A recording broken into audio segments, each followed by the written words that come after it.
How did I used to open it? We'll do something new. Yeah, I think it was the immortal words. Hello and welcome to the Moviebusters. Should we just do one word each? Hello and welcome. No. I think what we should do is you should just cut it straight in while we're just talking, and then we'll just hello. So we're talking live editing. Yeah, it's behind the scenes. How about we're just talking, and then I'll cut across and say oh yeah, I'm Rob. You're Jack. He's Dave. Nah, and then we get back into it. That really hurts my fucking head when you do that. Is this going to be a soundbite at the start? Shall I just put this in? Yeah. Hello and welcome. How about boom? Welcome to the movie season 2, motherfuckers. Yeah. That could be our new intro. Instead of music, we have a soundbite about something that happens in the podcast. Yeah. Or like before the podcast. Yeah, just something like out of context where Jack's like, I'm going to kill Fincher. Yeah. Then he gets to it, it's like... I like that, yeah. Yeah, alright, okay, we'll do that. Yeah. Okay.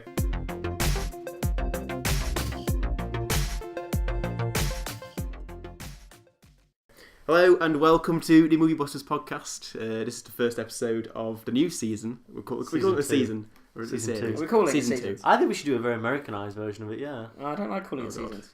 It's like let's hopefully we don't go like Dexter or something. Like reach a final season. I've seen all of Dexter, and the final season was just a waste of time to watch. I still haven't watched Dexter. So poor. Me neither. Is it as bad as like Heroes? No, Dexter's really good. Dexter's really well written, really well acted. Just the final season's very poor. I still haven't gotten into it yet. I keep meaning it's to. It's on Netflix, isn't it? All the it is on Netflix, but... I think, someone was watching Dexter once and I was just like, what's going on? With all the time Rob doesn't come into university, I'm surprised he didn't watch it. Well, thanks. Ooh, ouch. Low blow to start the podcast off. So we're going to be talking about Fincher today. David Fincher. Yeah, David Fincher. Oh, that's a fucking great name, that. You're talking about his father, right? Not Mr. Fincher. Please, Mr. Fincher was my father. Call me David.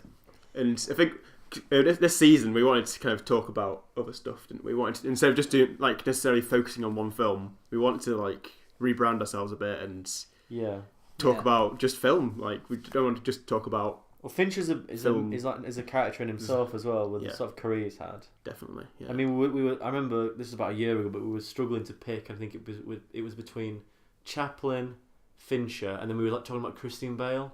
Yeah.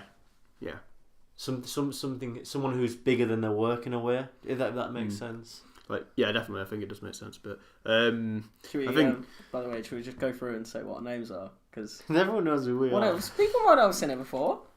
It's a new season. It's a new look. It's a new us. Yeah. We had a hard look in the mirror and we were like, we need to change. Yeah. Some of us did. Hashtag new enemy. Yeah. So. We're going to try and have a bit of a new look for the new season, as we thought that like our thumbnails and stuff are a bit drab and boring. Yeah, black and white. I mean, don't slag them off. Right? I worked hard on thinking of that. Well, that's fine. We've gone from the olden Hollywood years to the new wave. We've gone from the Old Testament to the new one. Jesus. We've gone from black and white film to colour. We've gone from silent era to sound. Yeah. We've gone from Buster Keaton to Michael Bay. That's quite a good analogy. I like that. That's quite good. I quite like that one actually. We're not going to go too extreme. Dave's done for the night. There we go. I'm off, guys. See you later. So Fincher. I think we're not going to do the name thing. Yeah, we need to do the name thing now, Rob. You set it up. Okay. It's going to go for 3 hours. Hello. See it. I'm Robert. Robert. You're Robert. No one calls you Robert. I call me Robert. I call myself Robert. Oh, okay. That's weird. What's your name? No one calls you Robert. Robert. I'm Big Daddy. Big Daddy. I'm Dave. Because apparently we're saying Robert. I'm David, I guess. But don't call me that. I'm Dave. My name's Jack Luke. At Jack Luke Sharp on Twitter. Oh, he's plugged it. Yeah.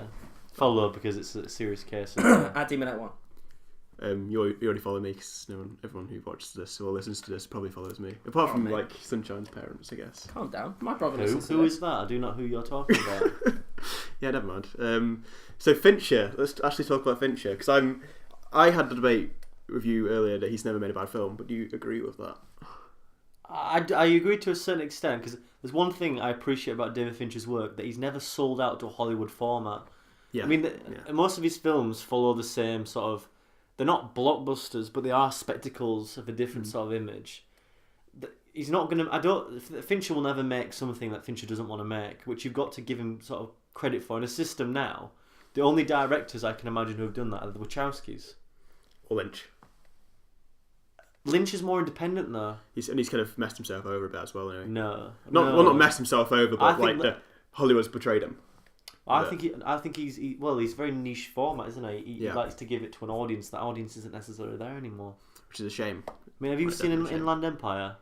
No, actually. Well, exactly. No one has. But continue. Well, I don't watch TV. To be honest. Inland Empire is his last film he made. Oh, I thought. Okay. Wow, that's poor. I thought you were talking about Boardwalk Empire. To be honest, No, Boardwalk Boardwalk Empire is Scorsese anyway. Yeah, okay, yeah, I got but Lynch has gone back. Well, Lynch went from film to TV to film, and back into TV again. Yeah. When Mulholland Drive was a pilot episode for a TV series.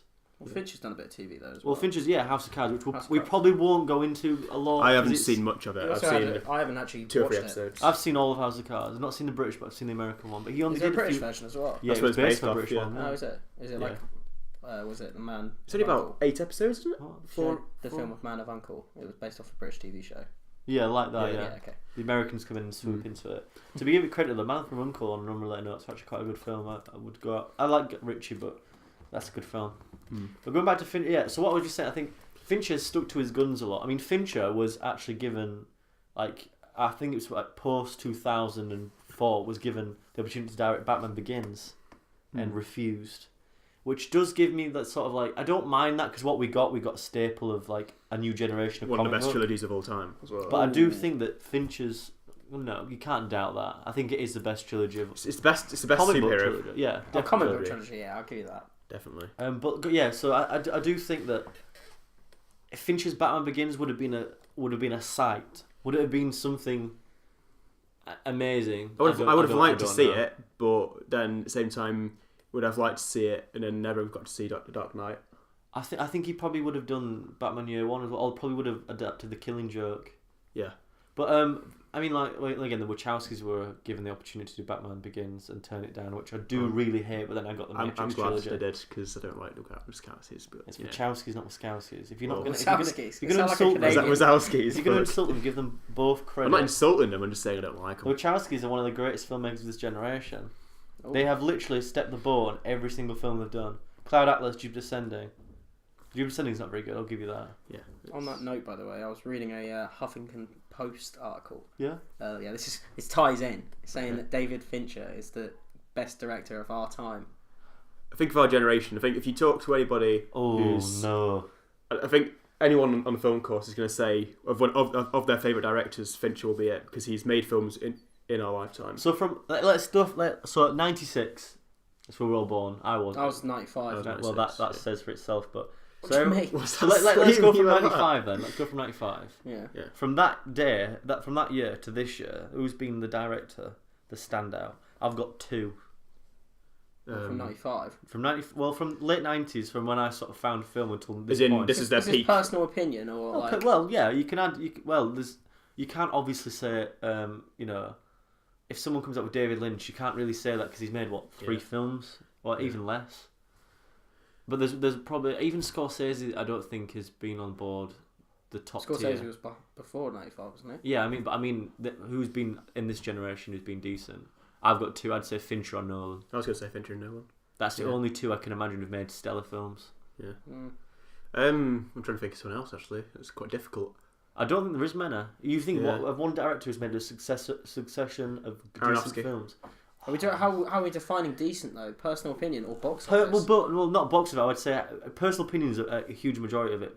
But I can't say Tarantino. No, I'm sorry. No. Why not? Death Proof. There you go. Well, anyway, they're all kind of solid. There's no outright awful Tarantino film. I don't think. Well, that's another. Let's leave that. This isn't a Tarantino podcast. I do like him. I do like him. Where you slagged him off. Yeah, we've already had a Tarantino podcast. He unfollowed us on Twitter. Yeah, that's how much he didn't like it. Sent me a he never followed us in the first place. But Fincher has never made a bad film. Alien 3. Well, we'll start from his filmography a little bit later, but talking about Nolan as well. I think he's yet to make a subpar film. I think he's due to make a bad film. I don't think he ever will. I think he might do. I don't think he will. A lot of people are divisive on Interstellar, aren't they? I think that's his poorest film. Yeah, a lot of people will say it's it's quite the best patronising. A lot of people will say it's the best thing ever. A lot of people will say it's weak and there's plot holes and all that. Well, I think every film has plot hole though. But the thing about Nolan's films is that it does follow the same beats. There's always a twist towards the end. From Memento all the way to his last film Interstellar. There's a twist towards the end. and they're all getting more and more subpar. That's why I feel Nolan. There is a formula to it. Yeah, but Fincher doesn't follow a formula. That's what I like about Fincher quite a lot. You go to it's funny because he's a big name, but you go to his films, you don't see the same thing every time. And that's what's good. I think that's what we don't. Probably it's not really good to not do it without facts, but I would be very surprised if Fincher makes very much money on his films. I think all of his films are box hits. Actually, I'd like to put that into question. I don't think he will. I think he'll make over budget and he'll make double, but I do not think he's probably grossed more than 100 million worldwide. No, domestic, I reckon he hasn't. He's rumoured to do, was it World War Z 2? That's what we're going to come on a bit later, because I have such a quarrel with that. I don't understand. Honestly, I'm okay. This is a controversial thing. I'm okay. I'm okay with a sequel for World War Z. I think it needs a sequel. I think it's the first one. Got outraged from. Wasn't it originally a comic book or a book? It's based on a book. And basically, what the book is a series of different events. What the film was just one of those events extended out into an hour and a half film. Yeah, but people wanted more from it. Yeah, exactly. Which is I'm happy with that. I think if they take all the stories and the second and third act for $180 million. They refilmed it. And it just made its money back. But so let's start where it all began. The Madonna videos. The music background. Yeah, I've never seen one. I've never seen them. I don't even think he went to film school. No, he did. I think he worked on Skywalker Ranch. Right. He worked on was it Return of the Jedi? Yeah, he did. Yeah, and Skywalker Ranch. What is it that he worked on? There's another film. Lost my head. I can't remember what it's called though. I didn't know all this. I bet he looked at his filmography. I don't really know his background and stuff, so it's quite interesting. He sort of started off like I think straight out of film school. He worked on The Return of the Jedi. I don't know what he did. I think he was a camera assistant. Yeah, okay. Yeah. I want to say he was a camera assistant, but I don't know. And then he sort of moved on. I know he did an advert for smoking, where he showed a fetus with a cigarette. Oh wow, very David Lynch orientated, isn't it? I was watching a documentary about adverts. Quite good. Talking about there's one advert for the Mac, the first ever Mac computer, and by Tony Scott. Yeah. She's like insane. It's really good. Well, are we talking about the same one? It's the one where a woman walks through and then throws the hammer at the screen. Yeah. It looks like a fucking Terry Gilliam advert. Yeah. So Terry Gilliam made a Mac advert as well. So after a succession of music videos, Fincher goes straight into a franchise with the third entry in the Alien film. So I think we should talk about the Alien films a little bit because they are quite iconic. I mean, the first and second one especially. My personal opinion, I don't actually hate Alien 3. I think it's not in the same action, fantastic, elements of the first two, but it does have its moments where it's very. You can see his roots. Yeah. It's very gross to watch at times. It has that Fincher sort of dark, sort of murdery sort of thing. Yeah, especially with the mise-en-scene and the production design. Yeah, I'm not a big fan of the Alien franchise. I think the first two films are absolutely excellent, and it's difficult to say. It's difficult to say which one's better. I personally think Alien is better because it still retains its horror. First one. Yeah, I think I agree with you, but I'd have to rewatch them because I haven't seen them for a while. Well, interestingly enough, Fincher actually wrestled with the 20th Century Fox throughout production, and a few years ago, I'm just going to tap in my Blu-ray collection. It's hashtag Jack's Blu-ray collection corner. When they re-mastered them all for the director's cut, David Fincher refused to come back to even touch the edit. I think you said that before, didn't you? That he didn't. Did have like a documentary as well, like attached to the film. He refused to be in it. For it. Yeah. Is he a bit of a perfectionist? So I honestly see that's no. He refused it because of the production. He didn't like the producers. He didn't like the whole experience of that. I almost wonder, cause has he done a franchise film since? I wouldn't have. No, he has not. We started off the first, didn't he? The girl with the dragon tattoo, which is becoming a franchise. He's going to be in charge of. Well, that's not entirely true. I think he's done with it. Yeah. He potentially could be in charge of it. No. I think Sony have cancelled it. I thought they did another one. No, they've cancelled. I'm thinking of the books. Yeah. They've cancelled the series. They did very well, did they? Sony are in big trouble, but that's another story entirely. Yeah, so he hasn't done a franchise since. I always wonder whether Alien 3 and his problems with production maybe put him off. I wouldn't be surprised. And then again, he's rumoured to come back for World War Z too. Yeah, that's a strange suspect, isn't it? I'd find that very difficult because obviously the production problems of World War Z why would you step back into a nightmare like that? You wouldn't do it, would you? Yeah. And that's why he's rumoured, not officially announced. Well, I think he's got a connection with Brad Pitt. He's very close with Brad Pitt. He loves Brad Pitt, doesn't he? I think a lot of these rumours will come because like people, the studios want interest in the film, don't they? If they start talking about Fincher directing it, then there's going to be interest drawn towards World War Z, and people are going to talk about it. Same thing happened with Ant-Man when they're talking about it with Edgar Wright. Yeah, I became interested in that film because it was attached to Edgar Wright, and there's a certain style that comes with Edgar Wright, and especially the editing. Yeah, so I think the same thing could be said for Fincher being attached to World War Z too. Is that people want to attach a name to something so that it would generate interest, and if it's a good name, it's Ron Ryan's name. I just find the strange thing about Alien 3 is its reception, because you would have thought a stylistic director, especially his approach of dark, very like bleak outlook on his films. Yeah. That and the Alien franchise, after the big action-oriented Aliens by James Cameron, I would have thought that would have been a recipe for absolutely like he really could have had something there quite special. So it's strange how it never came about. I honestly don't think 3 or 4 are actually that bad. I don't know. I enjoyed 4 because I like Jean-Pierre Jeunet quite a bit. But no. That's another story. Like Delicatessen one of my favourite films. Amelie's one of my favourite films. Yeah, but it's Amelie. Like you see, you talk about breeds of dog. There's breeds of film. Like I guess Amelie and Alien 4 are just I mean, Winona Ryder in that film's poor. I mean, Ron Perlman is so chews his scenery up in that film. It's terrible. I don't think it's like awful. I think it's compared to Alien 1 and Alien 2, and anything that's going to be compared to those films are always going to be left in the dirt. Like Dave said a bit earlier, we've seen the Alien films. We're quite a big fan of them. You're not, Dave. Yeah, I'm not a big fan of them. So how do you find Alien 3 then? Because you don't have that pre-existing knowledge of the previous 2 installments. Well, I do. I watched the first 2 before I watched 3. But you're not a big fan of them. I preferred the first one. The first one's like the iconic bit. Yeah. I didn't really like the second one, but I didn't like sequels very much. But I think the third one. Yeah. I think James Cameron do 1 and 2? No, Ridley Scott did the first one. What am I thinking? James Cameron. James Cameron did the Alien. Second Alien. Yeah. Oh yeah. Okay. Yeah. 1979, then 1983, 85. Something like that. Yeah. No, 1986. Something like that. Yeah. Yeah. Not really a big fan of it. I'd say that's probably the least liked film of Fincher's. I guess. All right, that's interesting. You're not as into horror films either, are you? So I'm into thrillers, but I wouldn't say. Yeah. I'd say Aliens. It does like a semi-horror. Weirdly enough, though, looking back on that film, it doesn't have the horror moments that the first installment did. So it's weird what Fincher really was approaching for that. If you're counting that as a horror, I'd say it's redefined. I wouldn't say it's like a proper horror. Yeah, I would agree. Yeah, horror is the sort of thing like music is mostly a big thing in horror. If you take away the soundtrack from a horror film, it's literally just a load of jump cuts.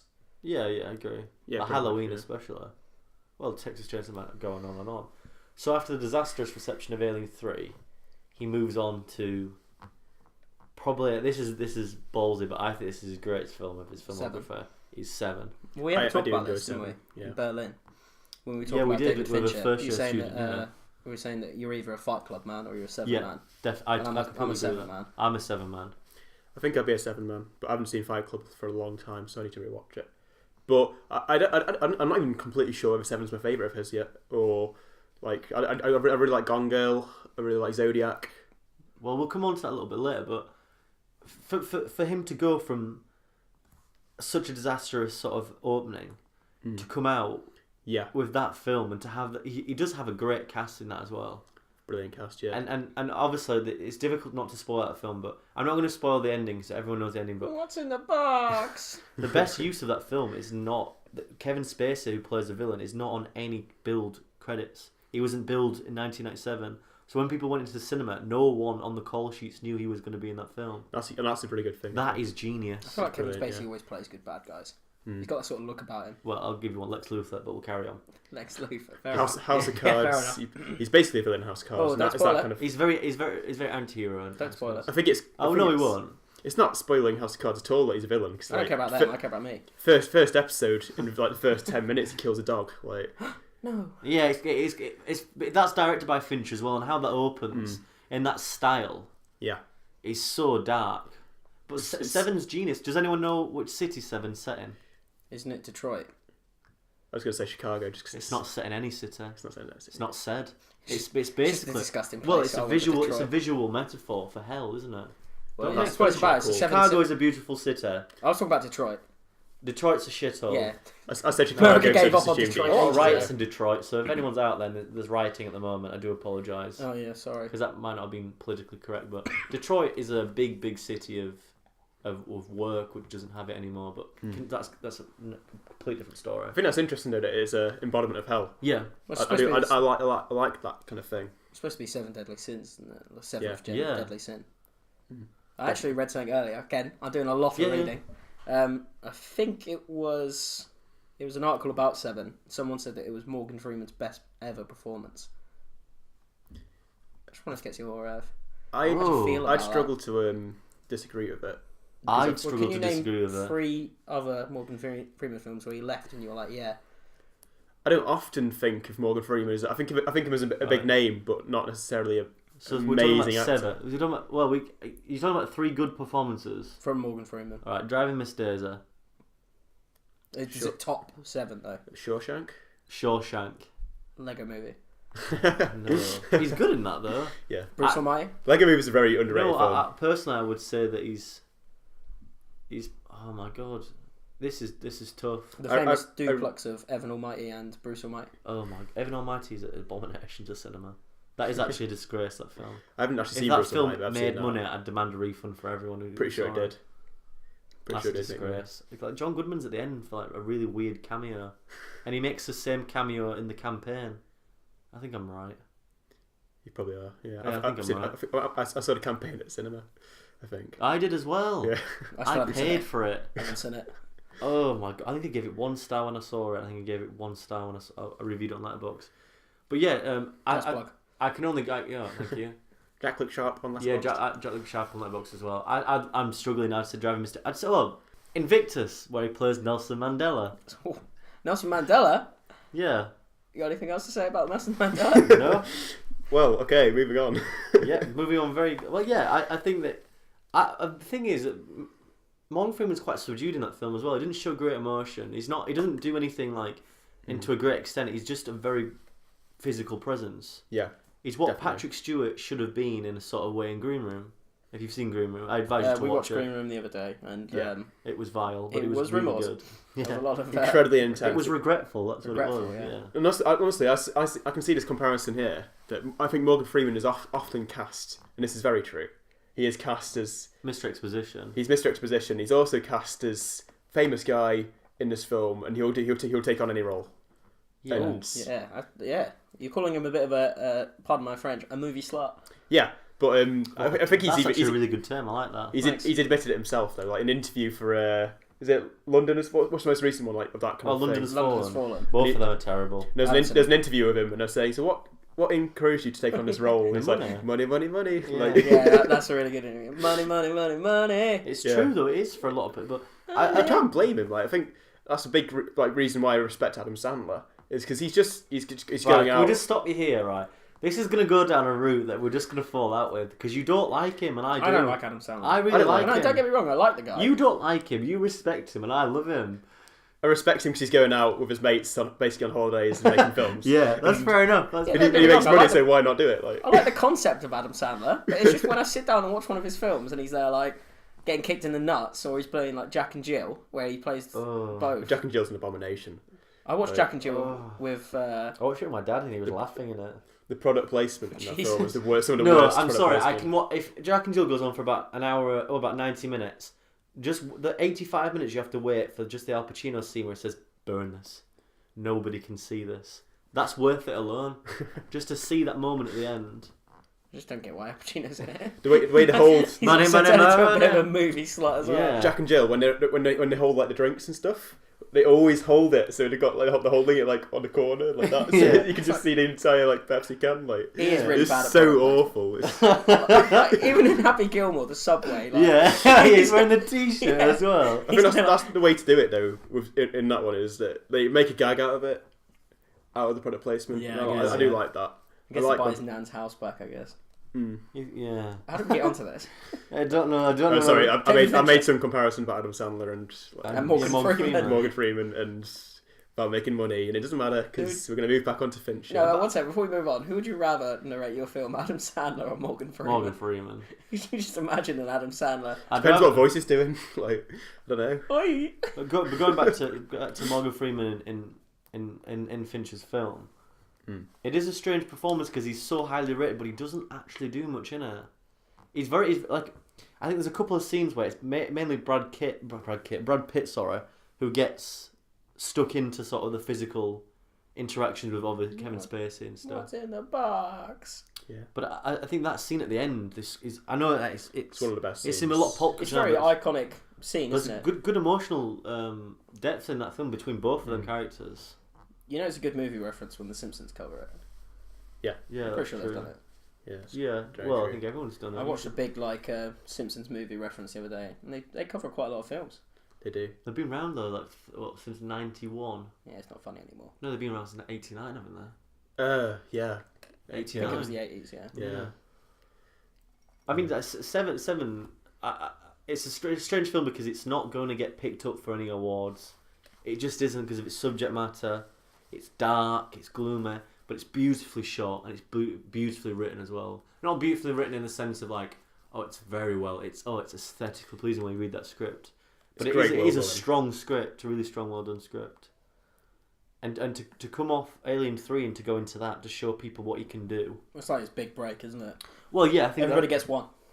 I think that. Well, no, I disagree. I don't think 7 was his big break. I think it was. I think when he made 7, I don't think many people were rushing to him and be like, just take our money and make something. Yeah, but do you think he would have got Fight Club if he hadn't done 7?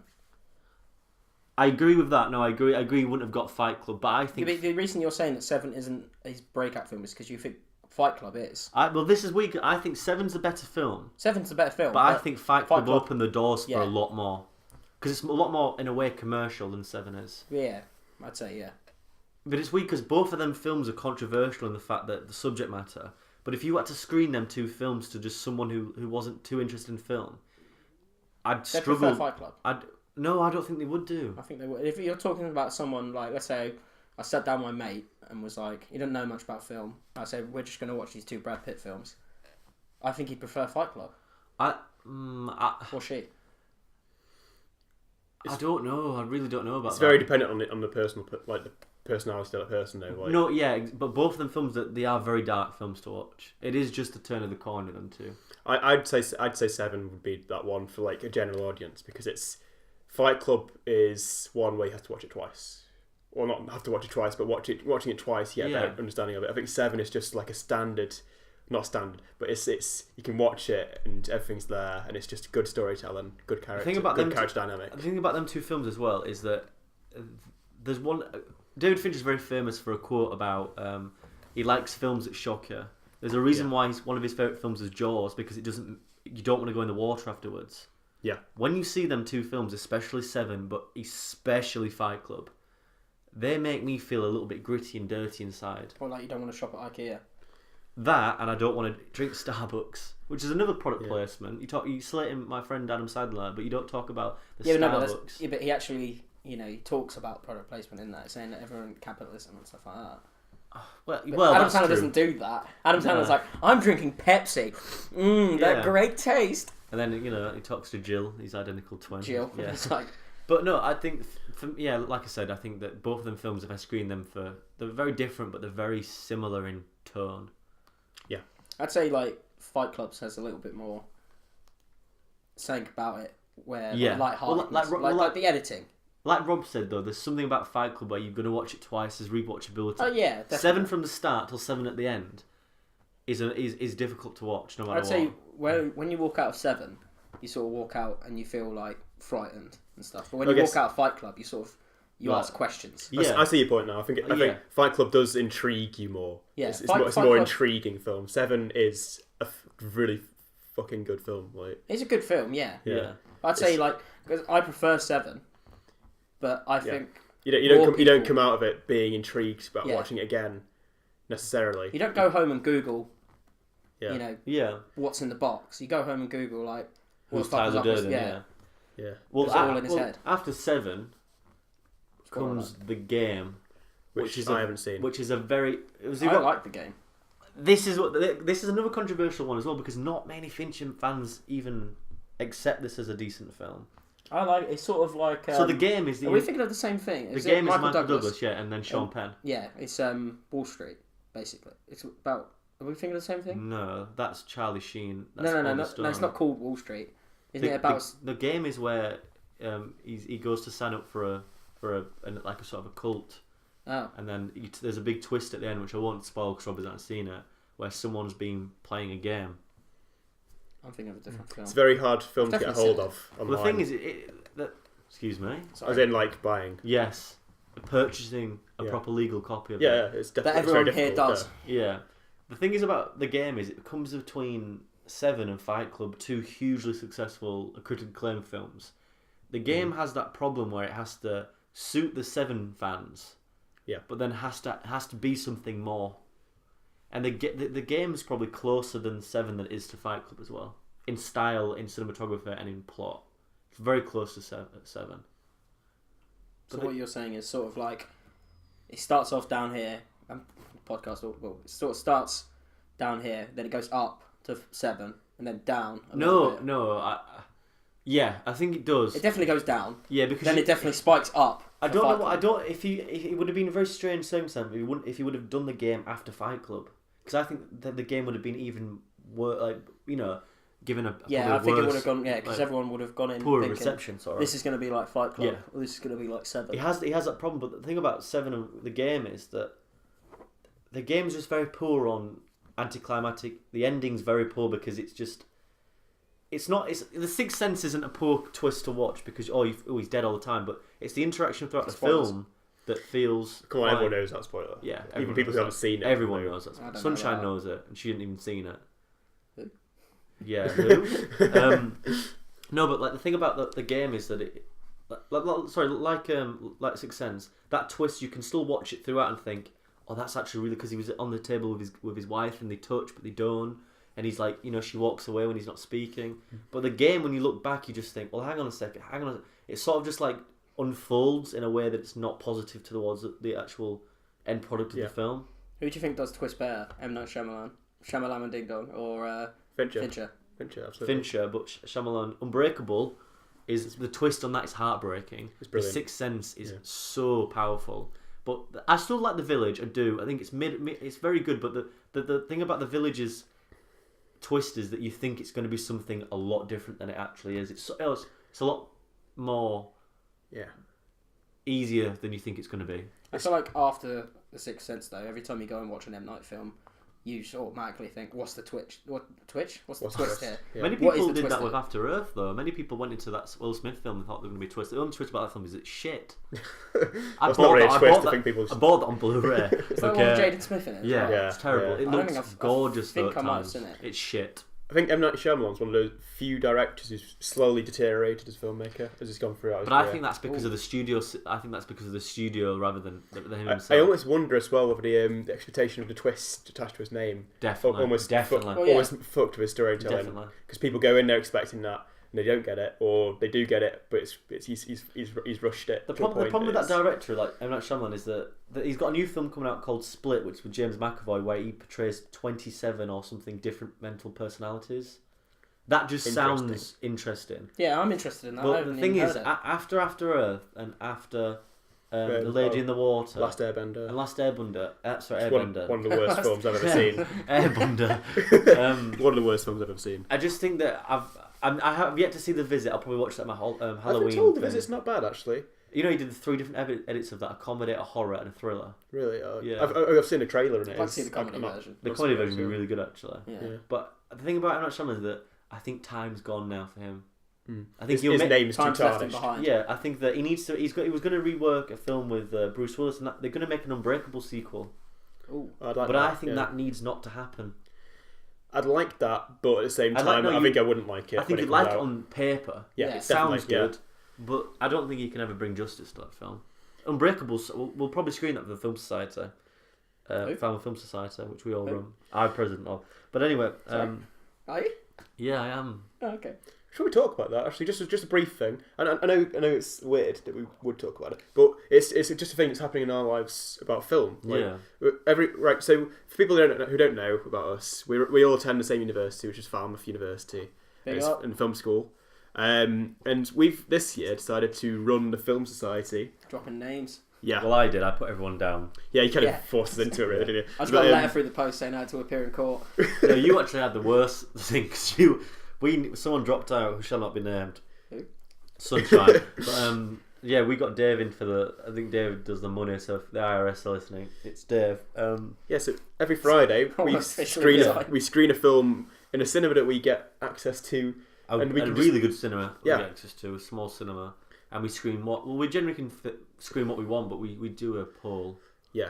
Screen The Exorcist on the 14th of October. That is something that we're thinking about doing within the podcast. And not with the Film Society like linking to it, but like films we watch in the Film Society we may talk about in podcasts in the future. I mean, we were debating whether to talk about the film we just screened, which was Wes Anderson's Moonrise Kingdom, but it seems like we might do that if we haven't seen it and it's relevant, we might do. But I don't really have much to talk about with Moonrise Kingdom. I don't. I really like Moonrise Kingdom. I think it's very subpar. I think if we did speak about it, we'd have to speak about Wes Anderson as a director, and as like the bulk of like the podcast, and we'll probably do that at some point anyway. Wes Anderson's another director who hasn't made a bad film.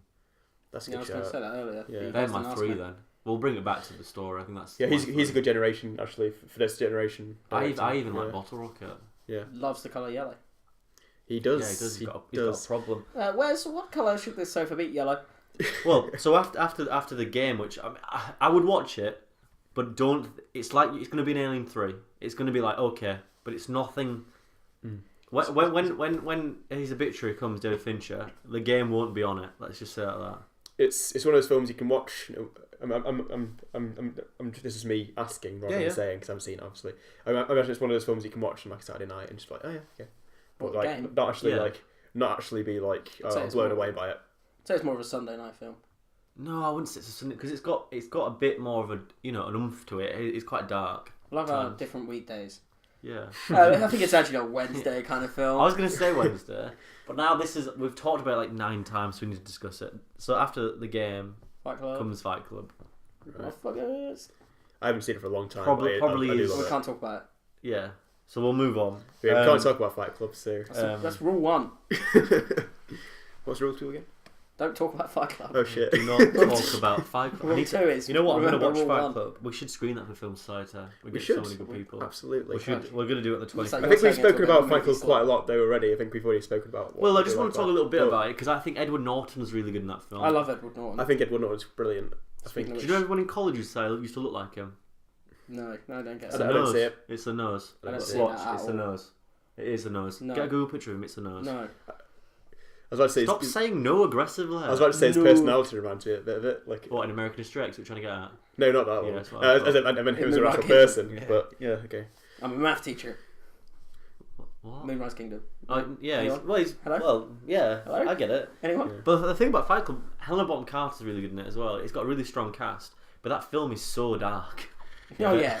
You can't screen that on a Wednesday night. I watched it. You just can't. Last time I watched Friday maybe with a nice Indian curry and some beer. Do you want me to tell you about when last time I watched it? Because I just remembered. It was on an airplane. Oh no! Oh, Jesus. And I just finished watching Jack and Jill. Seriously, He popped it in the old ear. Oh, this will be nice. This will be a good laugh. God, that's dark, Rob. It was just it just mean when Jack and Jill had just come out as well. So like that depressed me to no end anyway. Oh yeah. And then it is dark. I'd say Jack and Jill was more depressing. Yeah. No, come on. It's different kinds of depressing, isn't it? Really. I think that the thing where Fincher goes with Fight Club, I think he doesn't hit a boundary, but that's a good thing and a bad thing because he doesn't have anyone. I think Fight Club is a film where you look through it and you think it doesn't stop at any sort of thing where people would be like, calm, you need to just hang on. I mean, Jared Leto gets that image of him just his face is pummeled. A lot of directors, a lot of audiences would be quite repulsed by that, but Fincher doesn't stop there, which is quite ballsy. Yeah, because you can see why he has his quarrels with like producers and stuff. But the thing is, why I wanted to bring that up is because that's also distributed by 20th Century Fox. who he worked with at Alien 3. So everything's forgiven? Well, I don't think he's worked with 20th Century Fox since. Who produces... Maybe they had a special deal going on. Who produced Gone Girl? Sona. Yeah. No, it was 20th Century Fox. Yeah. Okay. Well, it's just a strange thing because you money. It's ironic. It's ironic because Alien 3 trapped him in a box, and then obviously that's a pun on 7. If anyone got that, thank you. What's in the box? With that, I just said my dad clap in the distance and being proud. You can tell that to your dad, and he'll laugh. Yeah, he laughed at Jack and Jill though. Oh God! Did he actually find it quite? He really likes Adam Sandler. 10 out of 10, guys. He's not that. He's not. He's not funny, mad. He's not like. He plays a man and a woman. It's not like that. Hollywood's never seen this before. But the thing about I make mention of that is because obviously going back, I think Fight Club is his breakout film. That film, people would have come to him, especially studios, especially producers, and say, "Make something, just make something." And after that, it's quite full circle with Alien 3. But obviously, as you said, we've spoken about Fight Club a lot. The next one becomes a very controversial one, and that's Panic Room. I like Panic Room. I actually watched Panic Room at a very young age. I think I did. Shock. No, I didn't. Shock horror. I bought it on DVD in a Morrison's once. In a Morrison's? In a Morrison's, yeah. I watched it very recently. When your mum was doing the shopping, you just sort of she bought it for me. Oh, right. I thought, when you said I watched it in a Morrison, I thought your mum was buying some cucumber, tomato, a bit of salad.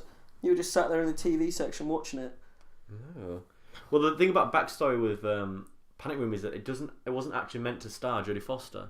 It was actually meant to star Nicole Kidman, who I think she became quite stressed over the Lars von Trier's Dogville film, which if anyone's seen, God bless, because that's... I think anyone would be stressed in the presence of Lars von Trier anyway. So. Well, that film especially, there's a lot of graphic scenes that happen with Nicole Kidman, but Panic Room is a strange one as well because I think it's very similar to the game. You take it or you leave it. I think it's an underrated piece of work that he's done in his filmography. I think it's overlooked because Fincher's made so many amazing films, and it is just a standard, solid film. A lot of people don't like it. A lot of people don't like it. I really rate it. I think I give it 3.5, 4 maybe. I would give it 4. I think it's well made in the proximity of a house, a bunker. Yeah. But Kirsten Stewart gets on my nerves in that film a lot because I don't think she's mature enough to pull off that role. Jared Leto just annoys me. I don't like with Jared the cornrows. Just what? I didn't mind him in the role, but I think he just did the job, and I liked the dynamic of the three robbers. I like Forrest Whitaker in it. Really good. I like the dynamic of he's like the one who just says everything that gets off his chest. Jared Leto, that is. And Forrest Whitaker, he's the more reserved one, and then you have like the mix between. Well, not he's the one who's like he's battling between these two other characters. Yeah, no, I agree. Yeah, it's a good dynamic between three. I mean, the thing about Panic Room is it's just a bit. It's not very memorable. Can you, except for someone getting set on fire? I can't remember anything else that happens in it. I remember quite a bit because I've seen it quite recently. Putting a gun on someone, I think. A bit when they look outside the house to try and get attention to the neighbour with a torch as well. I just think it's very. I think it's very poor. I think it's. Yeah. Not poor, but not memorable. It's weird because there's a pattern emerging. It's good. It's bad. It's bad. Good. Bad. Mediocre. Good. Mediocre again. But Fincher didn't work for a long time. I mean, you want to? Is that all you want to say about Panic Room? Like I said, it's very forgettable. I don't like Jared Leto. This is why I'm going to come up right now. You are not a character. Was it actor? A character actor, the guy who like gets immersed in his role. If you have to keep saying you're a method actor, you got a problem, yeah. Yeah, you can't. I'm a method actor. Must admit, like the stuff we did with Suicide Squad, with like the used condoms and stuff like that. That just really angers me. It's just not needed. You're an actor. You act. You don't be a. There's a point where you stop like method acting as he's like. Well, have you ever seen Brazil? You start becoming an absolute twat. Have you ever seen Terry Gilliam's Brazil? Yeah. Do you know Robert De Niro's in that film for 4 minutes? Do you know he demanded 98 takes to just say a couple of words because he wasn't method enough in his rap? That's 4 minutes in a film he's in, and he plays a spy. 4 minutes, I like 98 his role, takes. I like his role. That's method. But De Niro's God, but not as late. He's just a very naughty boy at the moment. I think the worst example of method acting is probably Christian Bale. Oh no! You have to bring that up. But what about Machinist? They're basically on the set of Terminator, where he starts shouting at that guy. I agree. That's too much. Like, I get that you have to get angry to do that role. Yeah. But nothing really happened there. And as well, if you need to be a dick. If you think about the intensity, it doesn't really come across well in the film either. It's sort of like when you're a method actor, all it feels like it's just an excuse. Oh, sorry, I hit you. I'm a method actor. Yeah. I have to get angry to do this role. Surely the point of acting is... I mean, it's taken way too far in certain extents. Like buying a dead pig and putting it in a film. Not really. I mean, we're really doing that. Does it add anything? You scary. But you've done that 3-4 times. Everyone knows the Joker. With Leto's case, anyway. Everyone knows that pre-existing material. I still haven't seen Suicide Squad. But you don't. You're not missing anything. Is he a good Joker? No. He doesn't have not much of a part in it, does he? No, he's got about 20 minutes in that. After Heath Ledger, I don't think they can make the Joker good again. No, I think they could, but I think they could. It's just they need to get the right cast. Leto's good in it. He's just not. He's not very well used in the film. It's very poorly written. I think I've got a funny story about method acting. Go on. You doing it now? Some? Yeah, okay. Yeah. Are you method acting now? No, I'm not method acting now. It's not about me. Why did you just say yes, sure then? What? Why you went yes, sure? To what? I don't know. That's what I just asked you. God, you guys method acting right now? Well, you know Harry Dean Stanton. Yeah. Yeah. His role in Repo Man. Have you seen Repo Man? Not yet. I've seen Repo Man. Yeah. Brilliant. It's a really good film. The original. Not the Jude Law version. The original, yeah. Alex Cox. I haven't seen the Jude Law version. Is there a Jude Law version? It's not the same film. Well, Cinematologist did a podcast on it. It's good. Still haven't seen it, so don't ruin it for me. Yeah, I'm not going to. There's one scene. Alex Cox is a very strange director. Carry on. There's one scene where he uses a baseball bat on a car. Yeah. And apparently, in the actual filming of that scene, Alex Cox was like, he gave him a fake baseball bat, and Harry Dean Stanton absolutely kicked off because he was like, he wanted to use a real one because he's like, it's not like a fake baseball bat, and he was like, but basically he made a massive outburst about how he wasn't allowed to use a real baseball bat, and apparently what he said was, Harry Dean Stanton doesn't use fake baseball bats. Harry Dean Stanton uses fucking real baseball bats. And like stormed off and. See, I'm going to annoy you here, but I agree with Harry Dean Stanton. Which is fair enough. If you've got energy, it's just funny. It's just a funny story. If you want to lose yourself in a scene, you need to have that real baseball bat. What's my big risk assessment, mate? What's my you got to think risk assessment. You got to think. Alex Cox is a nutter. What if you think that whilst he's using the baseball bat, it breaks and splinters everywhere? He's got insurance for it. Again, but why risk that? Well, why risk, mate? Why risking all the stunts to do? If you want about risk, well, you won't have any Schwarzenegger films. So choose which one you want now. Do you want risk or do you want? All right, fine. I concede. Right, excellent. I think it's a funny story. Let's move on. Yeah, it is. But Harry Dean Stanton is a very strange actor as well because he hasn't done much and he's quite old. So Fincher then waits 5 years after Panic Room, which is for a director that's almost Kubrick length between a film, and then chose Zodiac. Now, for me, this is ballsy, and I know this is like really egotistical, but I think the Zodiac's his best film. I think it is definitely up there. I don't think I could personally name his best film. I think he's just got so many. He's that kind of director. He's got such a variety. My top 3 is Seven, Fight Club, Zodiac. Well, no, because I'm just gonna contradict myself. I don't think it's his best film, but I think it's my favourite film of his. Okay. Because it's just how engrossed that film is 3 hours, and it goes from 1968 to 1980 something. And it just feels like so like visual, like stunning to watch because it's not really well acted.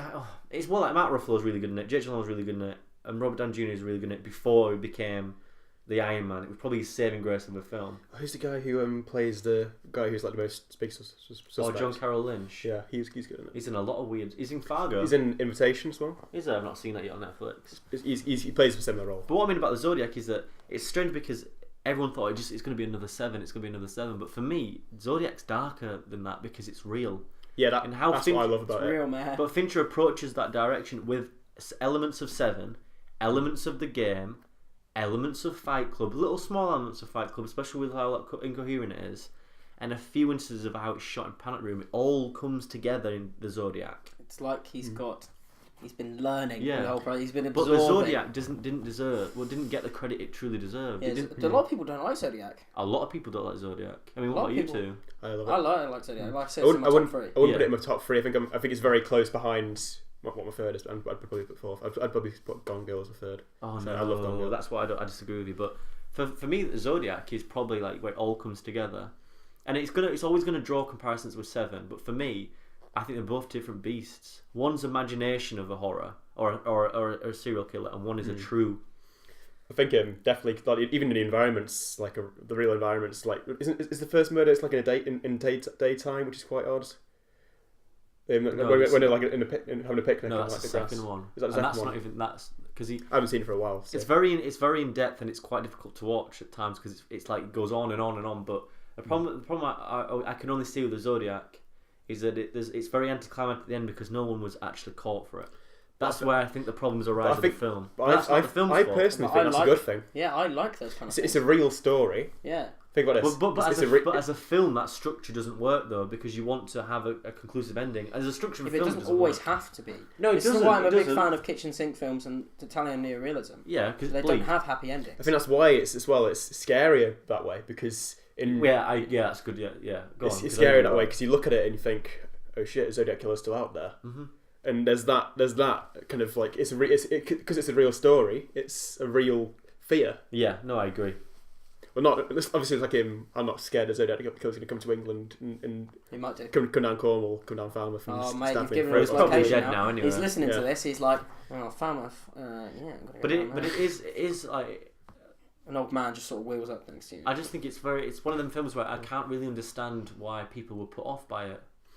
Yeah, and also it's very dark. And also, but I don't think that film is automatically like you don't assume that's directed by Fincher. It doesn't have the style. But like you say, people might be put off of it because it's not because it's a true story, but because it doesn't have conclusive. It's 3 hours as well. It's a long film. Long.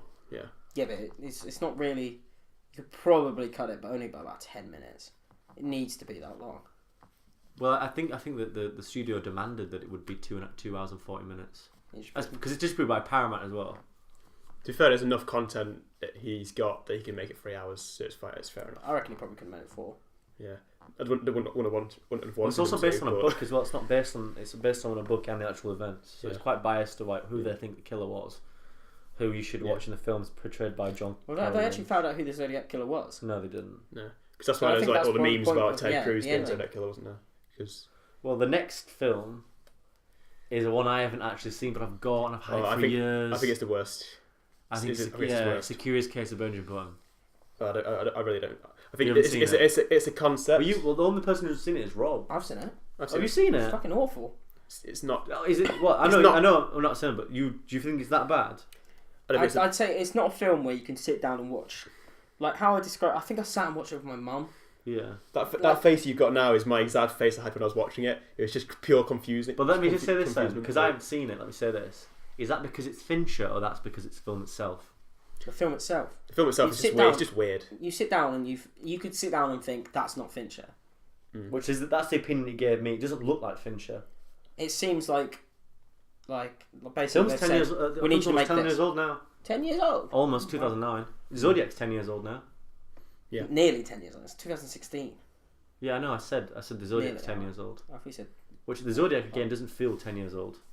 No, not at all. It doesn't look 10 years old either. I mean, what do you think about watching it then? I just thought it's a very weird. It's a pure concept film. I always wonder where he went.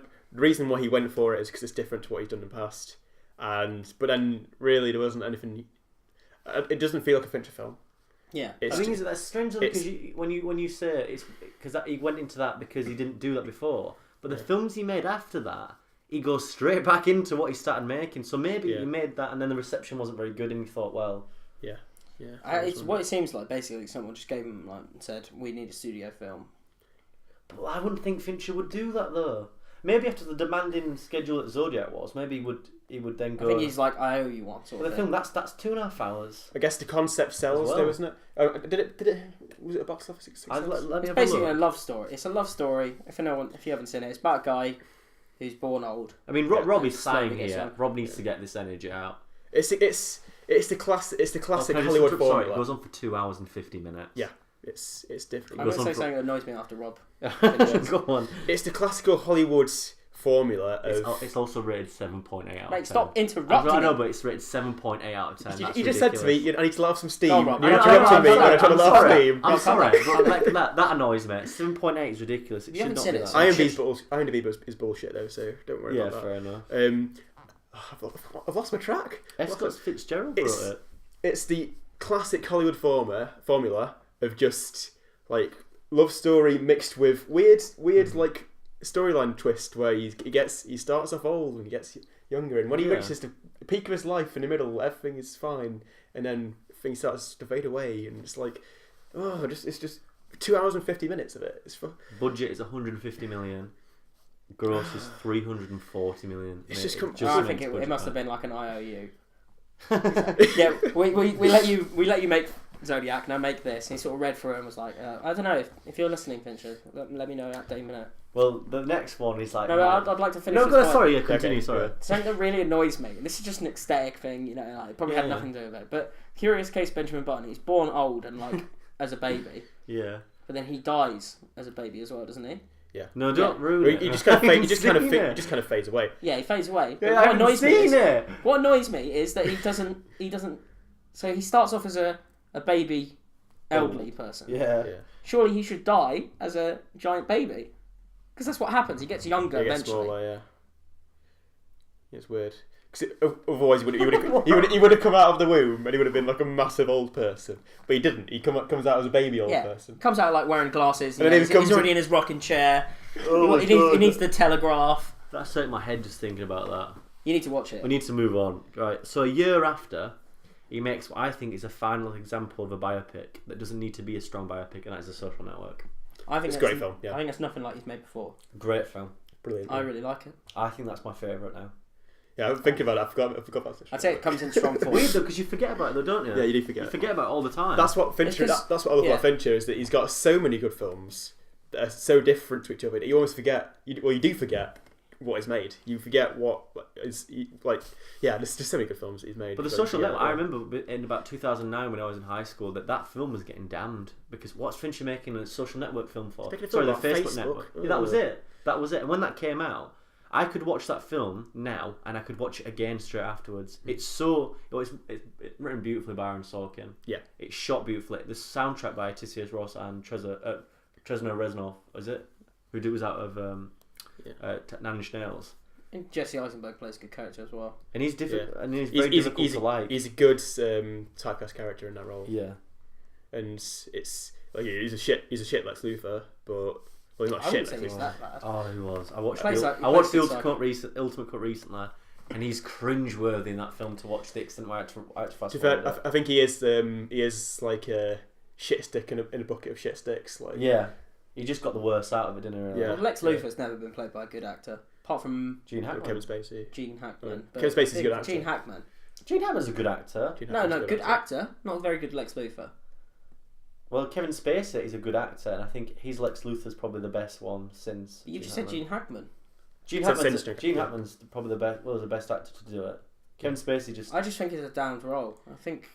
Gene Hackman. I think that Superman, that era of Superman was what Superman needed to be, and because it's just silly. It's not to be taken seriously. But then we live in a world now that needs that. He needs that reality drawn films. The Dark Knight. That's Dark Knight is heat with Batman in.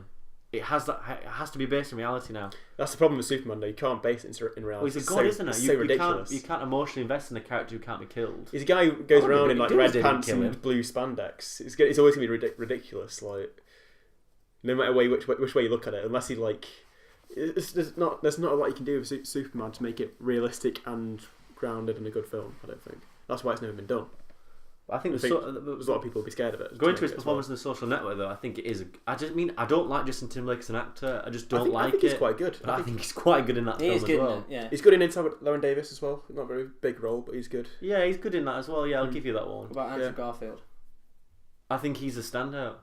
That is the film where I thought I liked him. I thought he has got a really good performance throughout, but that is the film where I thought of his. Because I saw him there's a film he's in a bit before that with Keira Knightley and someone else where he plays like a love interest or something in a high school. But that film, like he's also in Skins, isn't he as well? Is he? Skins? No, he's not in Skins. He's in another Channel 4 production. Sorry, I forget about that. Oh yeah, I think what you mean. I can't remember. Yeah, I think he's actually really good in that. I think his American accent's really good, and he's only 22 now, isn't he? 25, I think 24. The Amazing Spider-Man might have hurt his career a little bit. I think he's a perfect Peter Parker. The first one was brilliant. Yeah, but he's not a good Spider-Man. No, I think he's a perfect Spider-Man, not the Peter Parker. I think like Tobey Maguire was a good Peter Parker, but not a good Spider-Man. I think the first Amazing Spider-Man was brilliant. Not like a standout. Brilliant. The first one. The first Amazing Spider-Man. It's good. Yeah, I like with Mark Webb. No. He's talking about the one with Andrew Garfield. Yeah. It's directed by Mark Webb. It's good. Yeah, I like it. The second one's shy. No, I think they're both subpar. But the problem with the second one is a lot worse. No, the problem with the second one is because it's got too many villains. It didn't learn from Spider-Man 3. The first one, the relationship between Andrew Garfield's character and Emma Stone's character. Is Emma Stone? Yeah. The reason why that chemistry is so good is because Mark Webb directed romance comedies like 500 Days of Summer. Yeah. Which if anyone does watch that film, I love 500 Days of Summer. I do kind of look at the Amazing Spider-Man and I look at first Spider-Man, and I think if those two styles were combined, it would be the perfect Spider-Man film. Yeah. But it's a shame that that'll probably never happen. I also think that the whole relationship between Andrew Garfield and Jesse Eisenberg in that film is really well done as well. They feel like friends, mates, and they feel like that. It feels like there is an actual when he comes in, he's like, "Yeah, you betrayed me with that money." That is heartbreaking. I'm not really a big fan of when money's in film because I think it's very greed oriented, but I think he deserves his money. It's another case of it being a true story. Though, I must admit that film weirds me out that that's Fincher. Yeah, but I think that's probably, except for Curious Case of Benjamin Button, I think that's his second probably most Hollywood-esque film. Yeah, how it was done, how it was received, but again, very. But it's almost it's pretty clear that he's probably taken it on because Sorkin was involved as well, and he was going to reteam with Sorkin on Steve Jobs, wasn't he? Yeah, which we'll probably get on a little bit later. I still haven't seen Steve Jobs, but it's on a Sky Movie. So don't hold your fucking breath. So after that, this is where his sort of career not dries up, but slows down, and that's next is the remake of The Girl with Dragon Tattoo, which I like. I haven't seen it. I like it. I like it. I think it's well done. I think it's like one of it. I'd put it in the same kind of box as Panic Room in that it's a solid film. I think it's a bit better than that. I'd say it's a bit better. It's just on the verge of the box. Yeah, I think Panic Room is good without you necessarily expecting it to be. Well, amazing. You can watch that without well, that's not David. You just watch it as that film comes across. You don't need the Fincher factor for that. Yeah, you watch it for its concept, and it's a good concept. But if there was one director to make The Girl with Dragon Tattoo, it was Fincher. It just draws everything he has. Girl with Dragon Tattoo is one of those things, though. I think with Fincher, it could have been a lot more. I think he could have done more of it. I think it could have been better. I think Daniel Craig is so miscast in that film. If you knew he was going to be James Bond and his schedule was going to be tight, you would never have cast him in that. We could have had all three films by now. We could have 2010, 2013 and 2016. We've done the trilogy. But because of his schedule, that sequel will never get made. That's why Sony have cancelled the sequel. Do you think Fincher would have done the whole trilogy? That's another interesting one. I don't think he would have. I'm not sure. He's fallen out with Sony anyway now. Yeah. But I can imagine him doing the second one and not doing the third one. He hasn't got many friends, has he, really, apart from Brad Pitt? Well, he's friends with Edward Norton. Fincher, you've got 3 friends right here, mate. Text me. I know you're listening. Yeah, text me later, Fincher. Well, we're going to Fincher. He's not going to text you now, mate. God. I mean, the girls. He's clicked off now, mate. I really do like Rooney Mara's performance in that film. I haven't seen it, and it's that film is so dark. I think that takes over as his darkest film. Sell it to me. It's good. It's good. I'm watching it now on Netflix. So a journalist reporter played by Daniel Craig is investigating some grisly murders that have happened because he's done some investigating and he may have taken a bribe or two, and he's been obviously that's come out in the news, and he's been told that he basically doesn't have any career anymore. He doesn't have a relationship with his wife anymore. He goes off to do this murder's anniversary, and these people are getting very skeptical about what he's doing. So the network who own the newspaper journalist hire an investigative journalist played by Rooney Mara, who's quite strange, weird, to hack him, search what he's doing, and then they meet, and she sort of gets attached to him because he's quite a nice bloke. I think I've seen this. There's Numa Rapace, who I think is another extraordinary actress, plays the same character in the original Swedish versions. But again, if you thought the rape scenes in them films were difficult, there is a scene towards in the final one that you find what she did to her father, and I don't get. In films of violence, to me, I can completely differentiate between real life and violence. But there's a scene in that way it literally made me gip. With how, yeah, she does something to him. What's gip mean? Gip. You know, when you know. vomit it is after a heavy night of drinking and smoking. What do you do afterwards? You're sick, but you gip. Wouldn't know. If I could sell it to you in a couple of sentences. Yeah. If I could sell it to you in a couple of sentences. I mean, I probably butchered what the plot's about. I ain't seen it in a few years. It's very Fincher. Like it's got elements Visually. of Seven. It's got elements of all of his films in it. But it's based off good source material. And it's just very Fincher. It's just not necessarily on the level of Seven. But there is something missing. Is it very Hollywoody? No, it's not Hollywood at all. No, it's just very dark. That's what I appreciate about Fincher making that film. And I'm going to say this now: I don't have a very good relationship with Spike Lee's movies because I find him a very distasteful person to actually listen to. Because I think he uses what he uses in his films for his own reasons. Fair enough, but it's how he goes about it. I really would have preferred. This is so difficult to say, but I would have preferred Fincher to make the Old Boy remake rather than this. I don't think there should be an Old Boy remake at all. Fincher could have made the Old Boy remake with Christian Bale or Brad Pitt, made it a little bit more Hollywood, like Spike Lee tried to do, but still have that dirty, dark secret that the Girl with the Dragon Tattoo sort of has as well. I think he would have done a good job on it. I think it wouldn't have been great, but it would have been good. Yeah. The main problem I have with the Girl with the Dragon Tattoo is, and it's quite contradictory to what I'm going to say because I really do like the film. I like the context of it. But it is that darkness of it. Whereas Old Boy is dark. Have you seen the original? Yeah, I've seen all three of them. Yeah. But the problem with the Old Boy is that, as much as it is dark, there's something about it where you can just watch it because there is a redeeming quality to it. It's dark, but it's the world the character's in. Yeah. Whereas this is so dark. She's meant to be a redeemable character as well, in a way. But she doesn't come across in this film because it comes across in the second and third ones very well, but it doesn't come very full circle. The finale scene with Enya is very off-putting, and that's a really good choice of music. And do you know how they chose that? Daniel Craig was in the chair one day getting his makeup while in the chair in the scene, and he literally was scrolling through his iPod and chose it to Fincher, and Fincher said yeah. And it's really off-putting to watch it. But the problem is that's the reason why it didn't make much money, because it is such a distinct tone. Yeah. You can't watch that film willy-nilly. You just can't. You can't watch that coming home from work. You can't watch that. It's such a difficult... I guess it has... Maybe as well, there's a different name attached to it. It's based off a book. And people will go to it and think, oh, I've seen a book of that advertised in the library or advertised in Waterstones or whatever. They won't think of it as a Fincher film necessarily because it's based on source material, and he doesn't necessarily always go for source material. I think Fincher does well with the source material. I mean, it follows the exact same beats, but the thing is, it is so dark and difficult to watch at times. Where it's like, when someone puts a film in front of your face, you do a good job of watching it. But there are the circumstances in that film where Elizabeth is there and she's what happens to her character, and I have to look away. Yeah. And as much as I think that's a good way of how they've done that film is, I love films, I can watch anything, but if that makes me shy away, he's done his job. Yeah, definitely. But it damages the overall impact of the film, and especially for a lot of audiences it did. I guess with a book as well, if you're reading it and you haven't got the visuals there, it's not as necessarily as horrifying. Oh, I completely agree. Yeah, it's not as impacting. But then when you've got the actual visuals of it, sometimes it might reach a point where it's not scary or it's just you just literally grossed out. As well, you make your own assumptions of that book. You make your own imagery, don't you? Yeah. But then again, you can take that book, you can stop reading it, you can come back to it.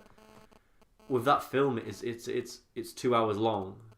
You sit there and you watch it, and you've got to stick through it because obviously that's how the system of film works. But I don't know. I think it's a weird thing to talk about because its own subject matter is too dark to watch at times. Whereas I reckon Old Boy and Eraserhead, Eraserhead's not the same subject matter, but it's dark. It's very difficult to watch. But I know I keep on saying, but I find Old Boy a lot easier to watch that. And I don't think many people would agree with that. I guess it's because Old Boy's a revenge story where he's in a world where it's disgusting, isn't it? So you have the redeeming quality about his character that he's going out and he's trying to sort things out. I think Old Boy also has fantasy elements in it as well. It's quite delusional at times of itself. Whereas this is so rooted in reality that it is. You do look over your shoulder a lot, and it's not in the sense of someone's going to murder me or anything. It's just that will happen. It's a shock piece for a lot of it. Whereas Old Boy is a revenge story, where he's trying to get over what's happened. So. Yes, Fincher went into television next, which we won't talk a lot about, but it is an interesting thing where he goes into House of Cards. We've already spoken about it a bit anyway, haven't we? Really? But I mean, I'm not going to talk about House of Cards especially, but I'm going to talk. I find it. He did only do 2 episodes, but he just produced it. Does he? Yeah. Interesting. And there must be obviously the connection with Kevin Spacey, but for Fincher to go and be that a strong director, as we've all said, to go into that television, probably one of the first people to do it in a successful way. I mean, he's probably the first one to do it. I mean, he's very good with how he sort of develops his technology in a way, because he was one of the first people to use the same camera that they shot. I think it's a Red Epic camera. He shot a screen test with Leonardo DiCaprio outside. You know when he did Blood Diamond? Yeah. It's just him smoking a cigar in a black room. Really weird sort of like film. Not a film, but a short film, just to test it. But yeah, I mean, he's very far ahead of the game, but he didn't stay long in television. Like you said, he only directed 2 episodes. I think the thing about TV at the minute is though that it's taken a very filmic route. Yeah. Like when you look at things like Stranger Things, for example, I've just finished it. It's basically just a 10-hour film when you look at it. Because me and my mate Josh, we watched like a couple episodes each day, but it basically is like watching a 10-hour film. Same with like Breaking Bad, for example. Again, it takes filmic techniques. Yeah. So I think TV sort of you find yourself as a filmmaker. Like usually when you say, "Oh, do you want to like help me direct this TV show?" You sort of normally go like, "No," but now it's sort of turning into more of a filmic sort of thing. Yeah. You see more people from film going over to TV. Well, interesting enough as well is that I know it's not a fun fact. It's interesting enough that the first 2 or 3 seasons there's only tripod shots. That is interesting. So it's very filmic in the Fincher sort of sense. Nothing, the camera never moves. It's always still. I've noticed that, but there's still like TV, like sitcoms, stuff like that, multi-camera. Yeah, but they're dying out. I mean, can you name a decent sitcom in the last 5 years? It's Always Sunny in Philadelphia. It's been around for ages. 10 years. It's 10 years old now. Oh fuck! What? Oh, sorry. Okay. Released within 5 years. An actual decent one. Yeah. I started watching. You say dying out, but I started watching BoJack Horseman the other day. BoJack Horseman is really good. I don't like it. But that's not essentially what Dave's on about though. Comedy sitcom. That is so special, unique in its own way. Yeah. You struggle. The one a lot of shows, like look at Fargo. Fargo is one of the things where that is such a good decision to make that into a TV show. Who would thought a 90-minute Coen Brothers film could extend to a 10-hour season episodes? I started watching Blue Mountain State. It's a bit crass. I've not seen that. I've seen that. Yeah, I've watched all of it. Yeah, it's one of those things you sort of sit. Me and again, Josh, we sit down and watch it whilst we eat our dinner. Wouldn't sit down and watch it and look like a notepad and be like. It's good, but it's good in a way that you have to appreciate. You have to appreciate that kind of culture and laugh at it. Yeah, exactly. And not laugh with it in a way, because it is so like there's no character in there that's redeemable. Well, my flatmates hate it. Yeah, Alice, it is. All the girls I live with, they hate it. Cause it's Blue Mountain State? Yeah, because I've not seen it. It's quite like really sexist. It's sexist. It's everything under the tree. Yeah, very stereotypical. But again, Blue Mountain State made a film afterwards. Did it? Which was awful, apparently. I've seen it, but it's basically just like an hour and a half long episode of it.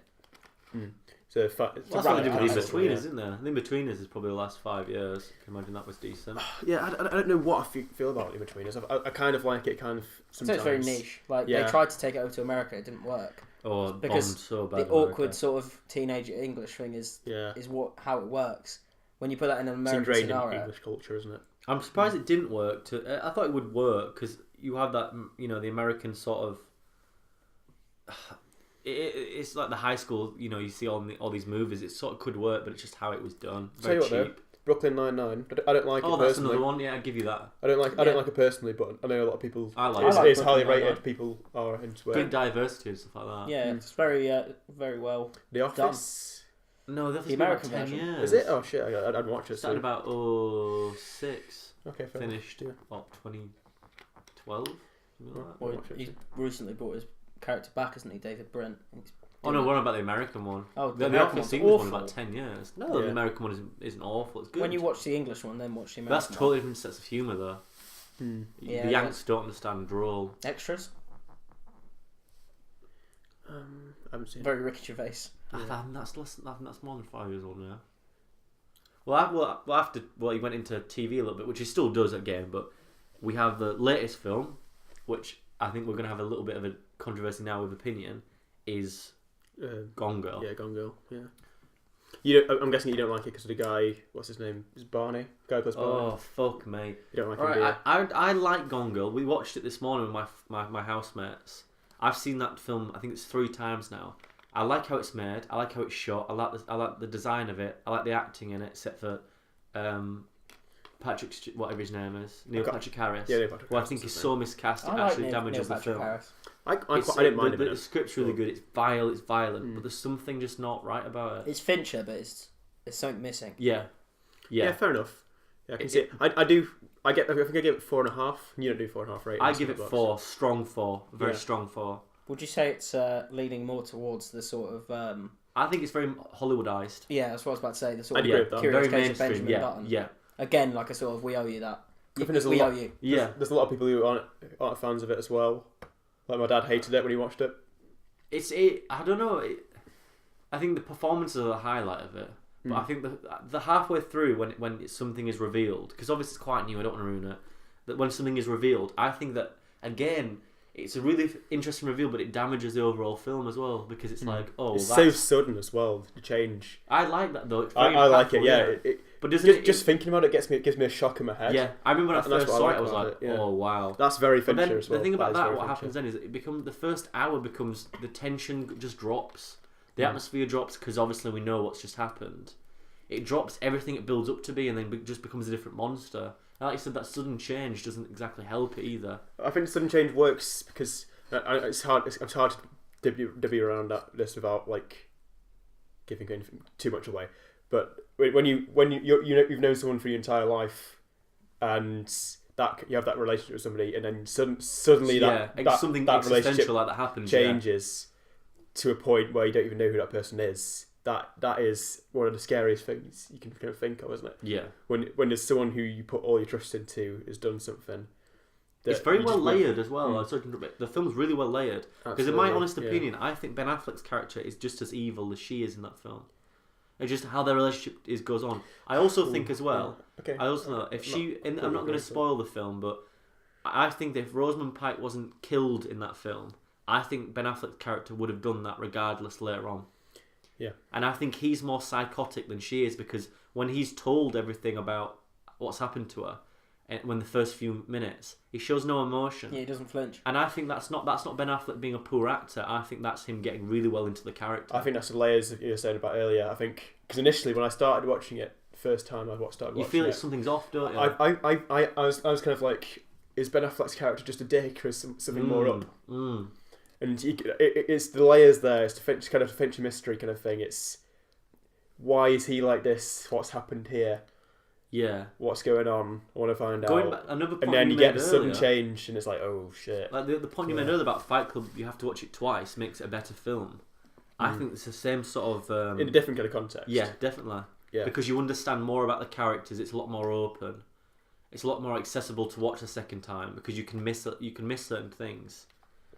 But yeah, I think Dave, like what said, it's so romanticised with Hollywood and modernisation of where like the film is. Like it could have been a lot more low budget. It could have been a lot more darker. There's one certain scene in that film with Rosamund Pike and someone who I won't spoil, which is literally so vile to watch. But again, it's edited in such a way that it's like it's stopping you from seeing the whole impact of it. Because Rosamund Pike's character is so unpredictable as well. There's always that kind of it keeps you on edge. Yeah, because you don't know what our next move's going to be. You don't know whether she's actually playing along to this person or whether she's gonna fuck him up. Yeah, basically, yeah. So the thing about Gone Girl is it's his latest. It's not his best. It's not my favourite. I would put it right bang in the middle. I think it's got both elements of what I like about Fincher's work and what I don't like about Fincher's work. Thinking about it now, I don't think it is my third. I think it's my third favourite out of recency bias because I've seen it's what I've watched most recently. But I think I'd put it on the top of the pile of his not quite there. Yeah, I think the film feels more like Zodiac in a way that it's not Zodiac. It's not Fincher straight away. But you sort of realise with certain conventions. I think there's a top 4, which is undisputable, but not in any order. Ooh. So okay, Social Network, Zodiac, Seven, Fight Club are the top 4. but not in any order. I'd agree. Yeah, I'll give you that. And then everything else is below it. And then but I think Gone Girl is right the in the middle. I think Gone Girl's right in the middle between both of them. I think it is the fifth. It's so yo-yo with him because like that film is like it doesn't have this like the impact I thought Seven would, and it feels a lot more like Curious Case of Benjamin Button and the Zodiac rather than Fight Club and Seven. But maybe he's moved past that now. Maybe he's made them films he doesn't want to anymore. I think Gone Girl is the fifth, and then you have Benjamin Button at the bottom, and everything else in between is just okay. I agree with that. Yeah, I'll give you that. I think Gone Girl is so close to being in the four, but has the elements that would cut it out of it. But then the other ones, they wouldn't. Like Panic Room, I don't think has enough about it as a concept to ever reach that point. It is just simply a concept at the end of the day. And Benjamin Button is a concept and not brilliant and kind of long and boring. So has he become? Well, the question is now: has he become a concept director? I was going to say, has Fincher become less Fincher? I would say yes, but that's not problems of his. Would you say he's only a two-trick pony? No, not at all. I think Fincher in the next 10 years could make something just equally as dark and gritty. But the thing is, we've become disenchanted with that because we see it every day on the news. I think there's one thing with Fincher is that there's very like specific things to him which he's very, very good at, and heighten his films so well, like the sudden changes in characters, the layering, and I think because he's got so many good things that he's absolutely excellent and near the top of the class at, that he can put that across into any kind of film, and like not any kind of film, but he's got those like elements of him that he's good at, which he can put across.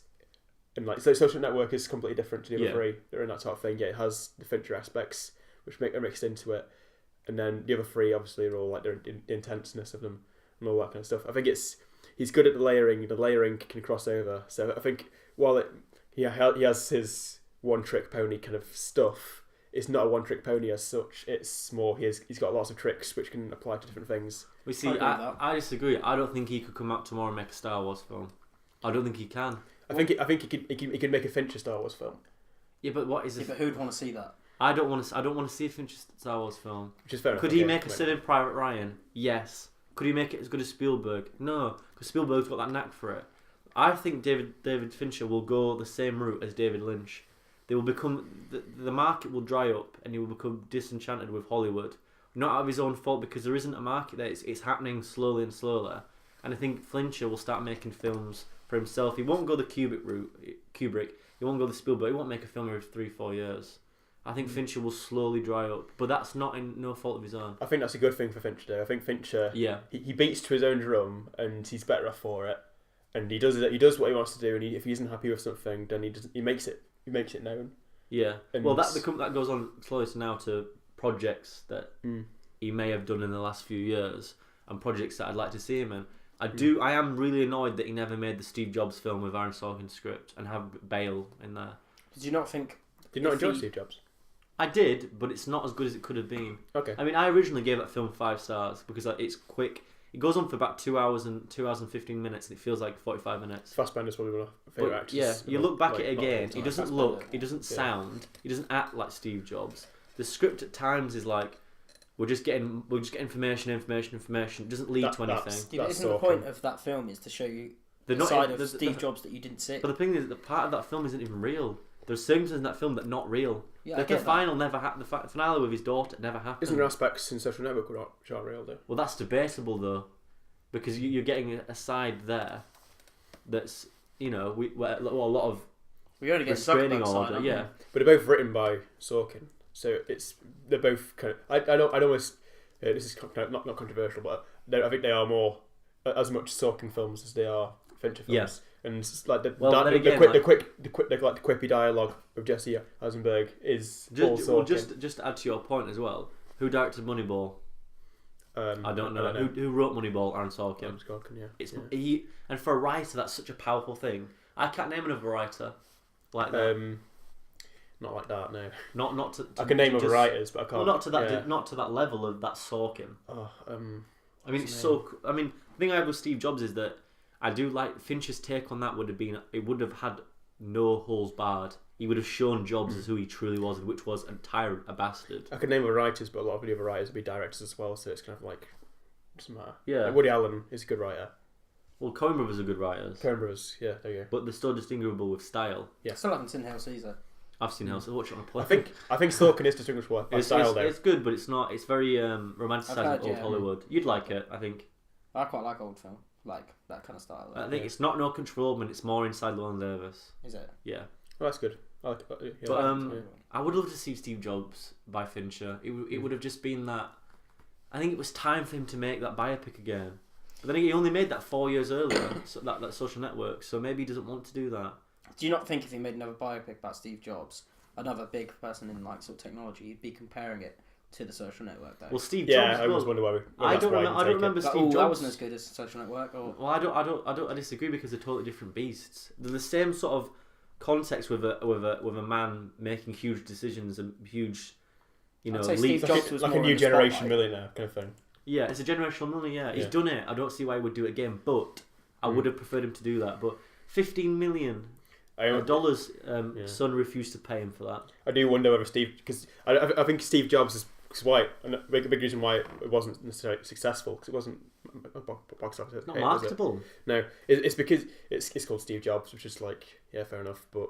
If it was like maybe if you call it like Apple or something like that. I don't know. Well, the reason why I think the Social Network was marketable because it had that fallout of nobody knew how that really started, and then again it was reaching heights. The thing about the Steve Jobs thing is that it's not marketable because it's about 3 acts in time where that happened years ago, and he didn't. I think the last one is the Is it the iPod? I think the last one is. No, I don't think it is. It's iPhone. No, it's not.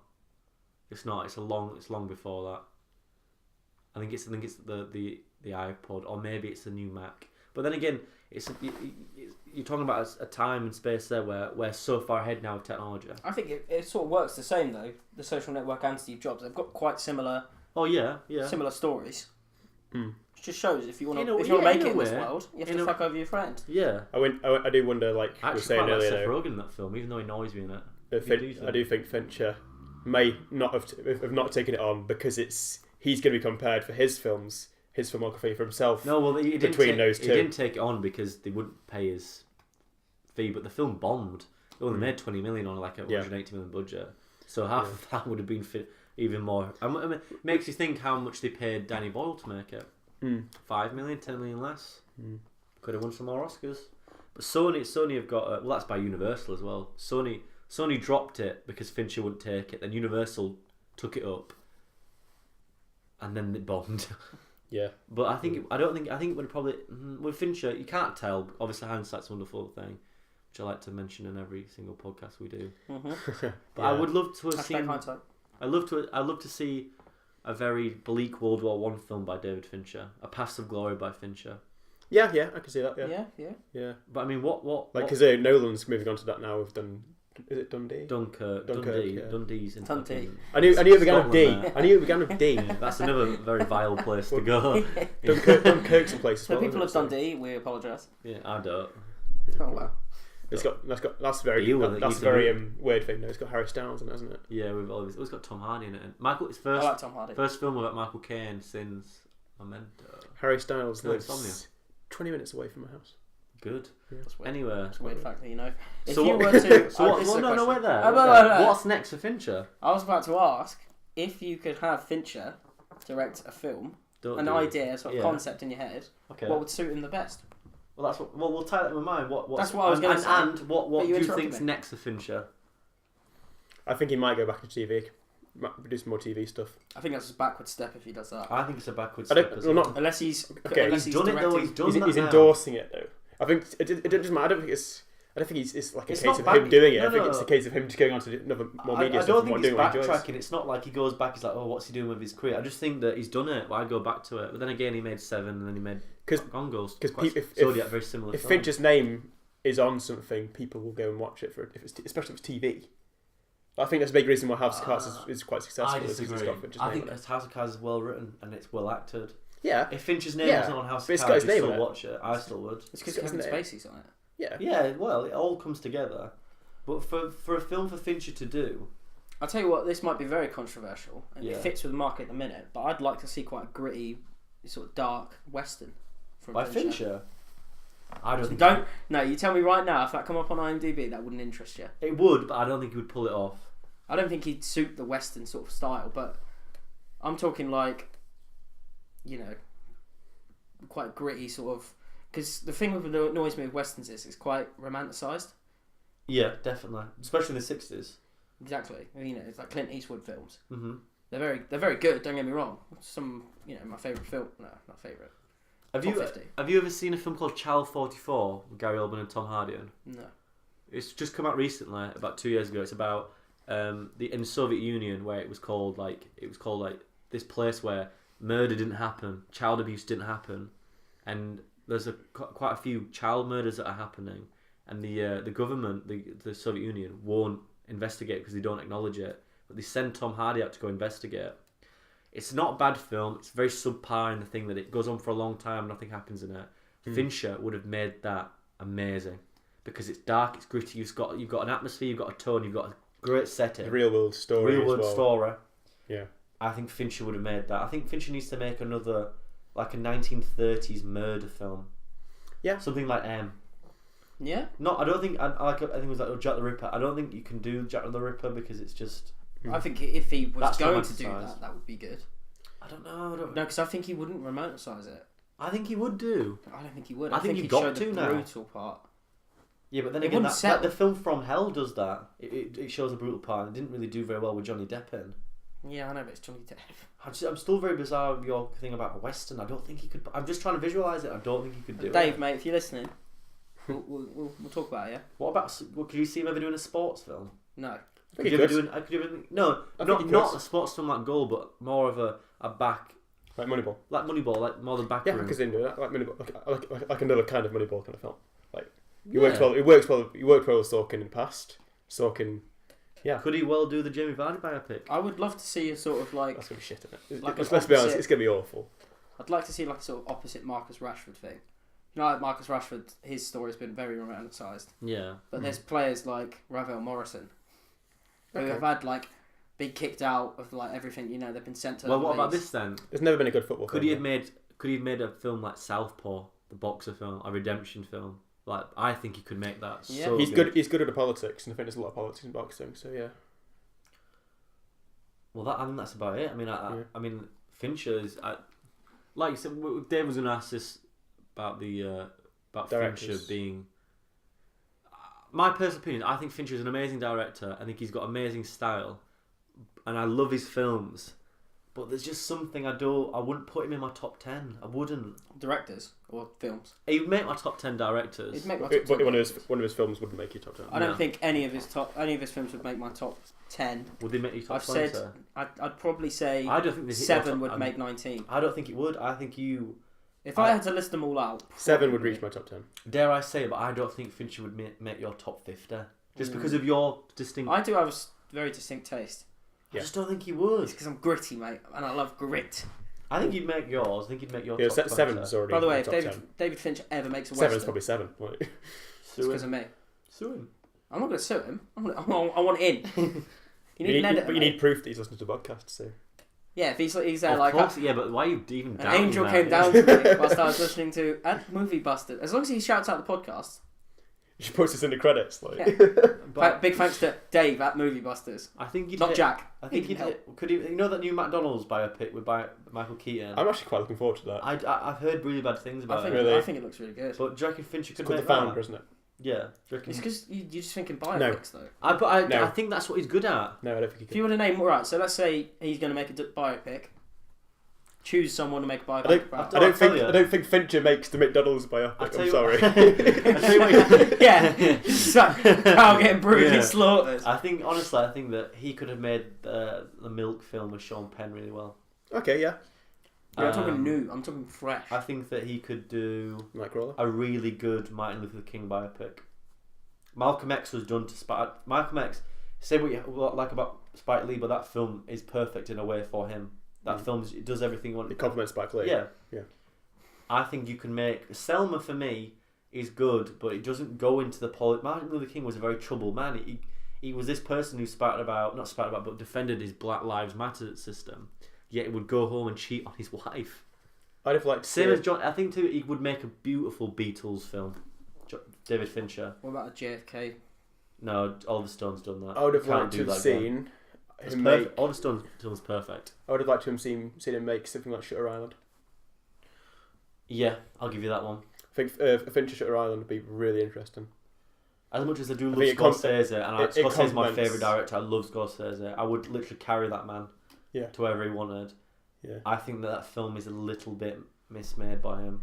I think it's not a Scorsese film, is it? No, it's not. And I think it is a Fincher film. It makes you think why he chose that though. Why both of them chose that. I think Scorsese likes to push his boundaries, doesn't he? He does. I don't think he does. I don't think Scorsese does. No, but Hugo's a love letter to what he grew up with the cinema. George Melellas. Wolf of Wall Street. Wolf of Wall. He's made films like Wolf of Wall. Look at Casino. Okay, yeah, fair enough. Yeah, that's true. But look Shutter Island, though. Yeah, Shutter Island's a good film. Go back and look through Scorsese's filmography. Every film he tries to push the boundary with, after that he makes some things always made. Look at New York, Kings of Comedy. He goes straight back in making a gangster film. Because he loves a nice gangster film, doesn't he? Departed. Well, like sort of like a. The Departed's not a gangster film. Well, I like The Departed. It's good, yeah. The Departed's a really good film, but that's Scorsese. That's a Fincher film. Yeah, no, it's not. No, it's not. The Departed is. The Departed is romanticised as fuck. It's Scorsese. Bick. Maybe even a Coppola film. Maybe Spielberg could even have done that. Oh no, not Spielberg. I think the layers to it though. Spielberg needs an R-rated film. I'd actually like to see a Departed Fincher. No. Not like the same story, but like tried to make a sequel to The Departed. Who? Well, whoever filmmakers. Who? And William Mahanaman, who wrote it, wants to make a sequel to it. And I don't know. You couldn't make a sequel to that. No, you wouldn't. You do a Godfather, you make it a prequel sequel. Because Jack Nicholson. No, you wouldn't get him in it. But there's a lot of police corruption behind the doors, like, and stuff. So it'd be interesting to see what happened there. Tell you what, FA. FA. Fincher, yeah. Oh no! Why are you going down the biopic route again? I did say something about biopics. Yeah, well, I don't think Sepp Blatter would love to have a biopic, and I think that's why you can't make one. He's already had one. It's probably one of the worst grossing films of all time, isn't it? Yeah, I think he made £16. It's funny because it came out and it's a positive film about FIFA, and it came out at a time that Sepp Blatter got the worst possible time. Isn't he still appealing? He's still trying to say he's innocent. I would love to see a FIFA biopic, but not Fincher. Fincher couldn't do that. The thing is, that goes on for so many years with so many names, you'd have to condense that. And I don't think it would do justice to the actual crime. Maybe a Sorkin then. Sorkin could probably do it. I think it's unfilmable. What about Manette? Yeah, you couldn't even write the first page, but no. Cheers, mate. Sepp Blatter was a dick. The end. Well, I think that's it. Grossed £16 million. I think biopics you could do like the real like I think the thing that works about Fincher is that he's very good at playing real life horror stories. What about hooligan films? Well, we only no, come on. You just want to romanticise football now. I just want football. I disagree. I think he's better when he plays with fiction. Yeah, but I'm saying like he's good at he's like Zodiac is a good example of it, but Social Network as well, in that he's good at playing off of it. And mixing the real world with the fiction, and I think, but he's got boundaries there though. Yeah, well, with Seven and Fight Club, he has no boundaries, and that's where Fincher really truly gets engrossed in his cinema. Yeah, but Social Network and Zodiac are both like true stories, aren't they? So. Yeah. I mean, well, I think that's it for Fincher now. I think we've done it justice. I think we've covered Fincher. I think he definitely is in the top 5 directors. Oh no, he's not top 5. Not top 5 for me. Yeah. You think about everyone who's come before him. I just think about it as like how many of his films are like films I'm really into, and I've given Fight Club 5 stars. I've given not to end on a sour note, but I do truthfully believe that I think it will go like I said about the Lynch. I think that Fincher's made some really good films. Yeah. But I think that as time goes on, I think people will make more films like that. People have already made films like that. I hope Fincher doesn't get lost in the canon. I think he already has. I don't think it will. Really? Fight Club's in the canon now. It is. Look where it started. 7 is. 7 is, yeah. That's 2. You only need 2. Zodiac will be, probably. No, I don't think Zodiac's I think it will be. The canon. The canon. Will be. You're about the canon of film, no. Yeah, I think it could be. Can you see Social Network Fincher? will be. Social Network will be. I doubt it. No. I doubt it. No, I disagree. disagree. No, I disagree. Biopics aren't really usually In terms of like, in terms of it, like how canon, good the dialogue is, canon how is a the script. staple of cinema, Rob. Yeah, we're talking like Okazaki, not Okazaki. Kurosawa. Kurosawa. I'm thinking of a footballer. Yeah. Like The Matrix is canon. Yeah. Excuse me. No, it is. It's not. It's a joke. It's not. This is just to end on. I'm not Can joking. you see Fincher making a Seven or a Fight Club ever again? Yeah. I think not. I think he took advantage of a market that was there, but that is not what we are. That's not as we're talking Hollywood. It's obviously going to come to Hollywood. It depends on his passion, though. Hollywood. The problem with Hollywood is it's stuck in a system at the minute.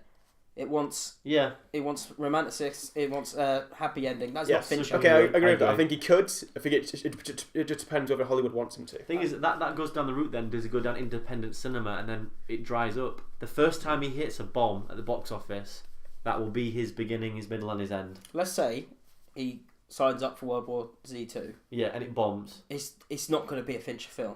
No, it's not. It's People going to be very his, strange for him to make that film. People will blame the studios. Absolutely. Let's go down Dave's route. If he makes World War Z 2 and it bombs, he will never make a film like that again because I think personally he won't do it. I don't think he'd ever anyone would run the risk with him again. There's two ways that this is either going to go. He's either going to go exactly down Hollywood how they want it, or he's going to make it a Fincher film. And if he makes it a Fincher film, it won't do well. Because people watch World War Z1. No, I think the Brad Pitt and him reteaming will make money regardless. Definitely, it will make money, yes. But will it be a good film? Because there's a difference between films making money and making good films. You've got to compromise, and I don't think there is a compromise between Fincher and the Hollywood system. That's what I mean. I agree.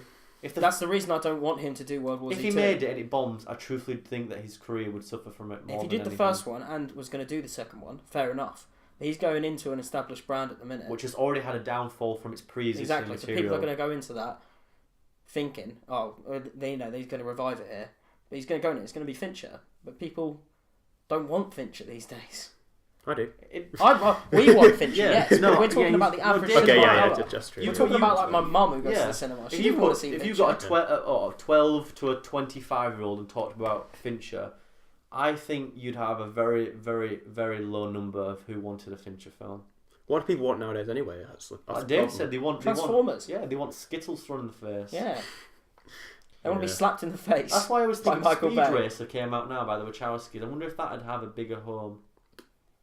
It makes you think, doesn't it? It's a dark time, surely, yeah. It's a dark time for cinema, guys.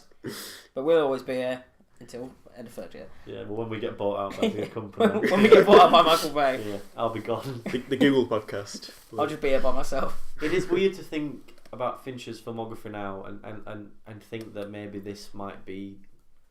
We had such positive podcast. I mean, has he hit peak? I think he hit peak ages ago. Well, no. I think he hit peak with Fight Club. But it's a good film, but it's not Fincher. It's not as Fincher as I think he'll always be consistent so long as he picks the right projects. I think he goes up, down. Whether his box office will be consistent is another problem. I truthfully believe that this is probably going to be the... Not downfall, but I think this is where it'll slow down for him. But then again, like Rob said, I don't think he's bothered about... I think that works for him. It depends what comes out. If Fincher made 2 films in the next 15 years, that'd be decent for Fincher, no one else. He would like that. I think since The Social Network, he's not gone up. He's gone either down or sideways.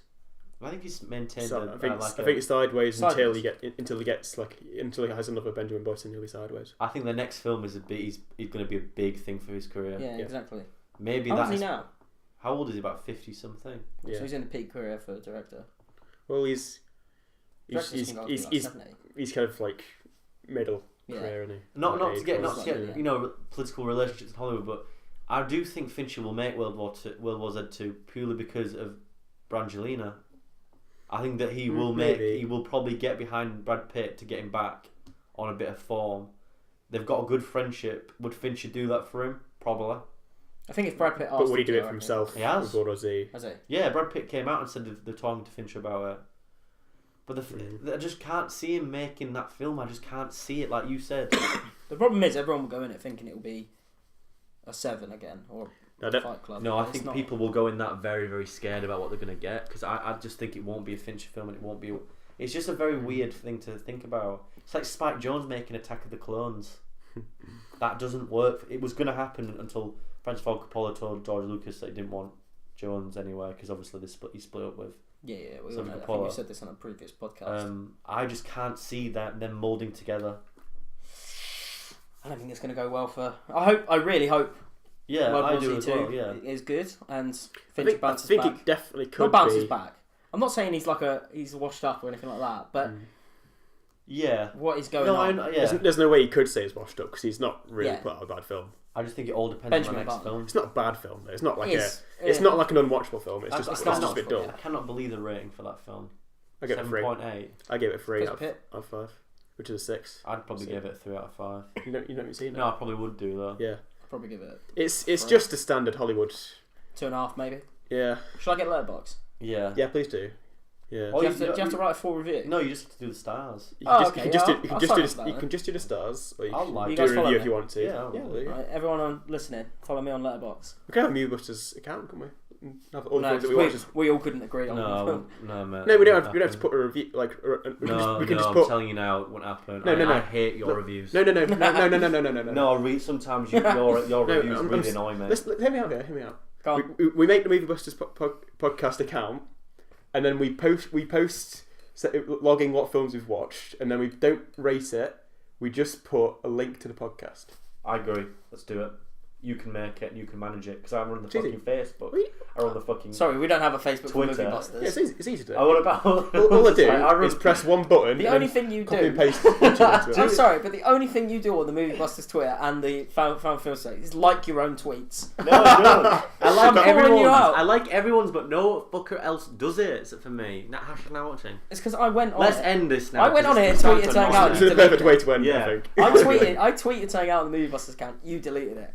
Yeah, because it was about me. It was derogatory to me. It was something like editing done, coming out soon, and then you deleted it, and I was like, "What the fuck?" No, I didn't. Someone did. Well, it wasn't me. I swear. Well, we'll debate this off. Yeah, we're gonna go have a fight. So the next few episodes are going to be about our 3 favourite. Well, we're going to do subject to belief. Yeah, we've come to a decision. I would like to do. I know this is a bit controversial, but I'd like to do your least favourite films. Because that would spark debate. How about this though? How about good films that you don't like? Because if you're going to watch a shit film, Jack and Jill, everyone's going to hate it. We'll discuss this. We'll talk off camera. Yeah, right. So have a look on Twitter. Do you want to end this? Well, I'll say what we're doing for the next 3 weeks because we are going to do the favourite film. No, we're going to do his now. We could do both. That sounds really good though. I think we should stick with what we were doing anyway. Because I want people to watch Harlan Moore. Sorry. I'll tell you what we'll do. I know we'll what I'm choosing. We'll put up 3 options on the Twitter, and it will be to do favourite films, good films you don't like, and we'll think of something else. We'll just do whichever one votes. And then we'll make 3.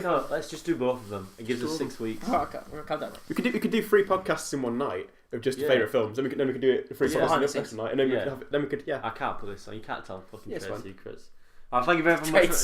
Can you end this, please? I don't know how to do it. I don't want to break anything. Just thanks for listening, guys. Yeah. Okay, guys. Thank you for listening to our. I know it's a David Lynch podcast. David Fincher podcast. Special edition episode. Special edition. Start of season 2. New look, new me. We've got new us. Yeah. Hashtag new year, new me. Yeah. Thanks for watching. This has been really nice, guys. I feel like we've all learned a lot. We've come to a not a decision at all, really. It's made me more aware of why I like Fincher. Yeah, as well. I think we all like Fincher. Yeah, I think it would have been bad if one of us didn't like. It's making me want to go home and watch Social Network as well. And I think I'm going to watch Fight Club. I've all got them on Blu-ray. I'll probably watch. Jack's Blu-ray corner. Hashtag it. I'm gonna watch the Ghost Dragon Tattoo again. Like I try to watch it with Sunshine. Like turn this off. I'm gonna go home and watch all his Madonna music videos. Yeah. Did we even cover that? Yeah, we did. No, it's on fuck it. End it. Okay, yeah. See you guys. Bye. Is that yours? Yeah, see you guys later. Bye. Which is yours? This one. Love you. Yeah, see you in a bit. Bye. Did you pause it? No.